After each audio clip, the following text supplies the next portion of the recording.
نے یہی رکھا ہے نئے پاکستان میں بھی پنجاب پولیس سیاسی دباؤ کا شکار ہے.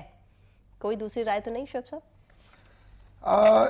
دیکھیں میرا خیال ہے اصل میں ہم جب ہمارا دل کرتا ہے ہم پولیس کو مظلوم بنا دیتے ہیں، جب ہمارا دل کرتا ہے ہم پولیس کو ظالم بنا دیتے ہیں. اصل میں یہ چیزیں دیکھنی پڑیں گی. اس کے اندر دو چیزیں ہیں کہ پہلے سے بہت ساری ان کی کمپلینٹس آ رہی تھی ڈی پی او مجھے نہیں پاک کے پتا، اگینسٹ. میں یہ پہلے آ رہی تھی تو پہلے ہٹا دینا تھا. ہاں یہ بات کی آج کیوں ہٹایا اس کو؟ ایکسپلینیشن دی جا رہی ہے. موقع غلط چنا نا آپ نے. ہاں جی، آپ نے اس کو ایک ایسے موقع پہ ہٹایا جب شکایت جو ہے وہ ایک بڑے طرح آدمی کی طرف سے آئی. یہ بالکل زیادتی ہے.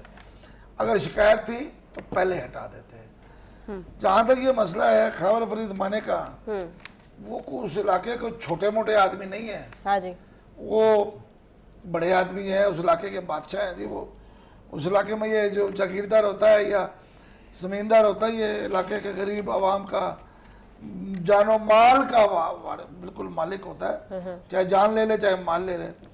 تو خیبر فرید مانے کا اوپر سے پھر کسٹم کے ایک اعلیٰ افسر بھی تھے. وہ ایک تو کریلا اوپر سے نیم چڑھا کہ وہ تو خاندانی طور پہ بھی کچھ پیسہ، پھر اوپر سے یہ سرکاری نوکری. ان کو سڑک پر روک کے مرنا تھا کسی نے. اس پولیس والے بیچارے سے غلطی ہو گئی.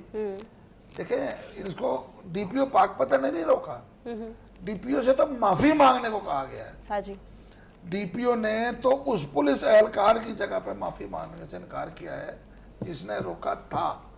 اگر اس نے اپنے ماتحت کو ڈیفینڈ کیا ہے تب اس نے ٹھیک کیا ہے. میں اس ایشو پہ اس کے ساتھ ہوں کہ اگر اسے کیوں ہر شخص کو پولیس کے ناکے پہ رکنا چاہیے، بخاری چاہے وہ صاحب کوئی بھی ہے. تحقیقات سے پہلے